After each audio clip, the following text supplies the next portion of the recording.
Happy birthday to you. Happy birthday to you.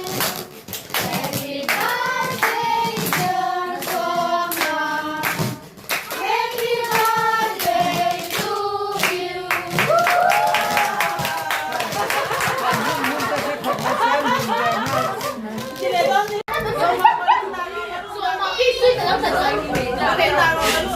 One, Two, three.